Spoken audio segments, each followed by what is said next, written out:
hamparan laut yang luas, Sardi melihat seperti ada sesuatu yang berjalan. Semakin lama benda yang bergerak itu terlihat jelas, yaitu sebuah kereta kuda yang berjalan di atas lautan. Di dalam kereta kuda itu terdapat seorang putri yang sangat cantik jelita, memakai pakaian seperti pengantin adat Jawa.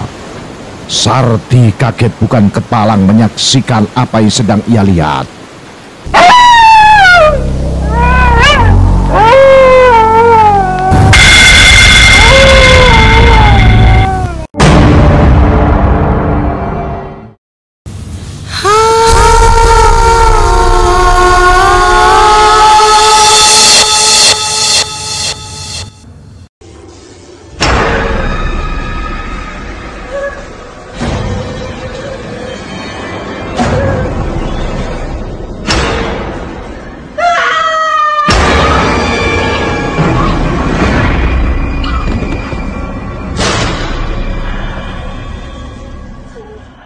Kembali tim Jimat punya cerita dengan judul Pesugihan Laut Selatan.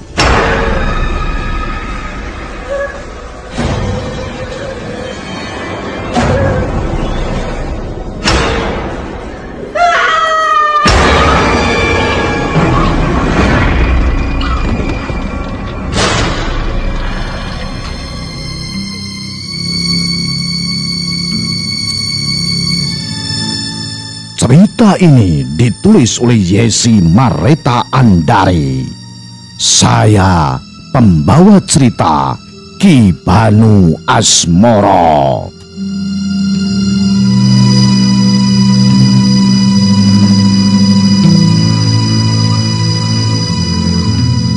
Tidak ada beras, tidak ada lauk, tidak usah makan hari ini, kata Titin sambil membawa anaknya yang masih balita keluar rumah. Sabar Neng, sabar, saut Sardi yang tengah mengambil pancingan yang diletakkan di dapur. Keadaan lagi sulit, Akang sudah berusaha cari pinjaman, tapi yang lain juga lagi pada kekurangan. Cari ikan di laut juga lagi seret banget. Ini Akang mau melaut lagi, semoga ada hasil ikan yang bisa dijual Neng. Lanjut Sardi. sabar, sabar terus. Anak masih pada kecil, butuh susu. Jangankan dikasih susu, untuk makan aja susah. Jawab Titin suaranya meninggi. Titin keluar rumah sambil mukanya masam. Sampai pintu dibanting. Astagfirullah, Titin. Sardi kaget sambil mengelus dadanya. Sardi adalah seorang nelayan serabutan. Ia mempunyai istri bernama Titin dan mempunyai dua anak perempuan bernama Siti umur 10 tahun dan Rara umur 2 tahun. Sebagai nelayan serabutan, kadang uang yang didapatkan tidak cukup untuk memenuhi kebutuhan hidup keluarganya. Ditambah ia harus menghidupi ibu semata wayangnya. Keadaan sehari-hari semakin kesini semakin ruwet di pikirannya. Bagaimana tidak? Kerap kali saat pulang mencari ikan, istrinya Titin bukannya menyambut dengan hangat, namun wajah masam yang ia dapatkan dari sang istri. Boro-boro disiapkan segelas air putih, sedikit senyuman pun tidak pernah Sardi dapatkan. Kekesalan Titin terhadap Sardi tidak lain karena uang yang diberikan Sardi jauh dari kata cukup.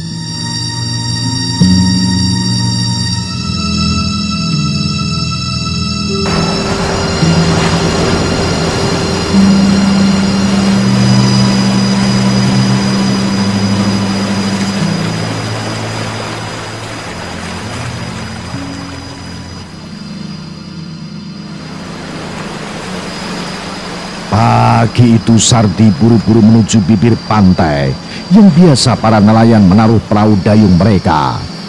Namun sayangnya Sardi tidak memiliki perahu. Ia hanya bisa menumpang dengan nelayan lainnya untuk melaut. Permisi, permisi Kang, ayo kita berangkat. Salam Sardi sambil memasukkan jaring. Nanti dulu, tungguin Didin dulu. Saud rekannya yang bernama Mail. Kemana si Didin lama banget?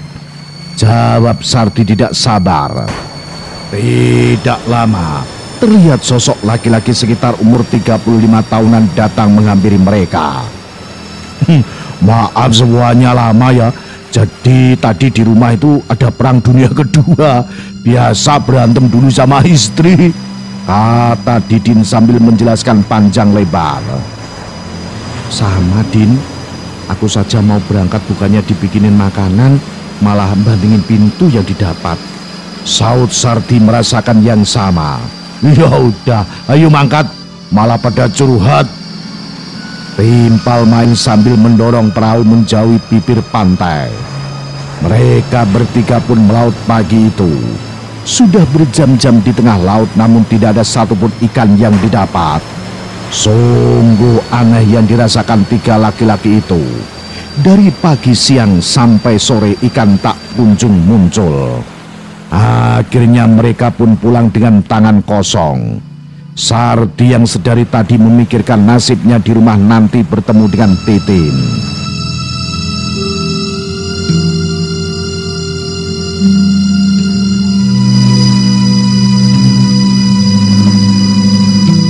Kenapa hari ini tidak ada ikan sama sekali ya? Tanya Sardi. Iya, aneh banget. Seperti ikan-ikan itu habis ditelan oleh lautan. Aduh Rit, pulang ke rumah bisa-bisa ada perang dunia lagi. Ikan tidak didapat, duit apa lagi? Saud Didin yang sudah emosi dari tadi.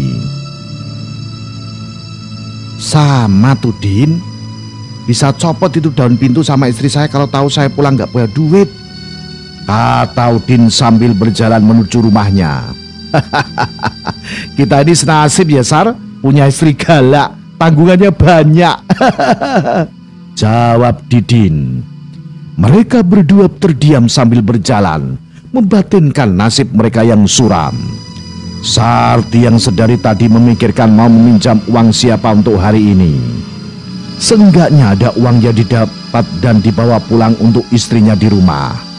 Daripada roboh tuh rumah, mending cari utangan. Gumam Sardi, suaranya pelan namun terdengar oleh Didin. Sar, gimana kalau kita nyari pesugihan aja? Ajak Didin sambil menepuk bahu Sardi yang dari tadi melamun, memikirkan mencari pinjaman, dibuyarkan oleh pukulan Didin yang sedikit keras. Ah, gila kamu Din, jawab Sardi sedikit membentak. Biar kita cepet kaya Sar, kamu mau hidup begini-begini terus? Ajak Didin semangat. Sardi hanya terdiam, tidak menjawab pertanyaan rekannya Didin. Di pertigaan jalan mereka berdua berpisah karena arah rumah Didin berbeda dengan rumah Sardi. Pikirkan dulu Sar, teriak Didin sambil berlalu dan menghilang di belokan. Sardi tidak langsung pulang. Ia ke rumah tengkulak yang biasa membeli hasil tangkapan ikan di laut dengan harapan tengkulak itu bisa meminjamkan beberapa lembar uang kepadanya. Assalamualaikum. Salam Sardi kepada beberapa orang yang sedang duduk di depan rumah tengkulak yang bernama Kang Fajar. Punten Kang, Kang Fajar ada di rumah tidak ya? Lanjut Sardi menanyakan keberadaan Kang Fajar. Ada di dalam, masuk saja. Salah satu orang yang sedang duduk menjawabnya. Dilihat di dalam Kang Fajar sedang menghitung uang. Kebetulan sekali Sardi mau pinjam uang. Kang Fajar sedang membereskan uangnya. Dalam batinnya begitu. Suara ketukan pintu. Ya, saut Kang Fajar. Punten Kang, ayak perlu, jawab Sardi. Sepertinya maksud kedatangan Sardi sudah tercium oleh Kang Fajar. Pasti mau minjem duit nih, ya kan? Kata Fajar meledek. Sardi hanya cengengesan dan menganggukkan kepala yang menandakan bahwa betul maksud ia menemui Kang Fajar untuk meminjam uang. Sardi, yang kemarin aja belum kamu bayar. Iya Kang, punten, saya janji ini terakhir kali saya pinjam. Hari ini melaut tidak dapat ikan Kang, anak saya butuh makan. Jawab Sarti sedikit sendu. Waduh, kamu itu Sar. Mbok yo cari kerjaan yang lain, berusaha gitu loh. Mau sampai kapan kamu itu pinjem-pinjem terus? Makin lama makin numpuk. Mau bayar pakai apa? Pakai rumah rombeng kamu itu, hah? Kata Kang Fajar sedikit emosi. Mendengar Kang Fajar berkata seperti itu, hatinya seperti disayat. Sakitnya bukan main, seperti disambar geledek di tengah hari bolong.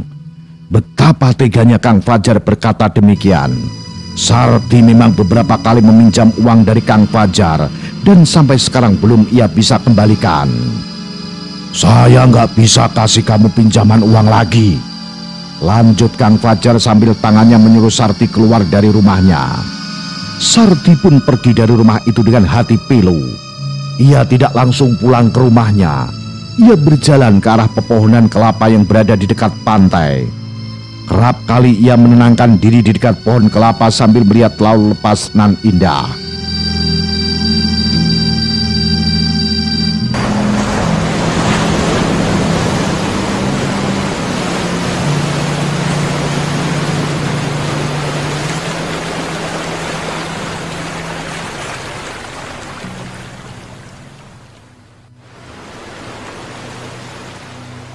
Sesambainya di sana dengan perut yang sedari tadi berbunyi meminta diisi, Sarti memanjat pohon kelapa untuk meminum air dan memakan isi buah kelapa untuk mengganjal perutnya yang sudah dari tadi memberontak.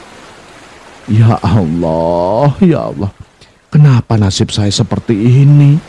Kenapa kau persulit jalan rezeki hamba, ya Allah? Rintih Sarti, tanpa sengaja air matanya sudah membasahi pipinya yang tirus itu.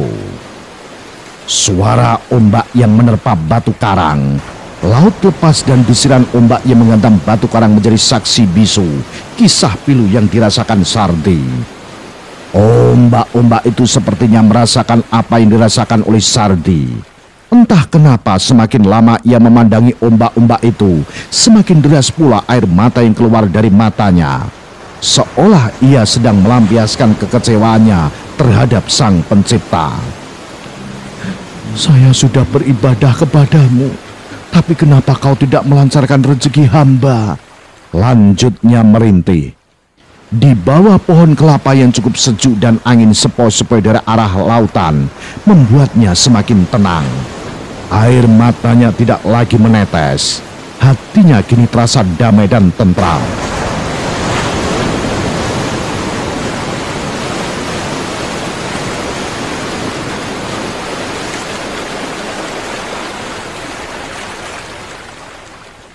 Matanya terus tertuju memandangi lautan luas dan ombak-ombak yang menerpa. Tidak lama kemudian, di hamparan laut yang luas Sarti melihat seperti ada sesuatu yang berjalan.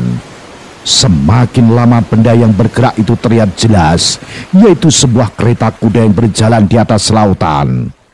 Di dalam kereta kuda itu terdapat seorang putri yang sangat cantik jelita, memakai pakaian seperti pengantin adat Jawa.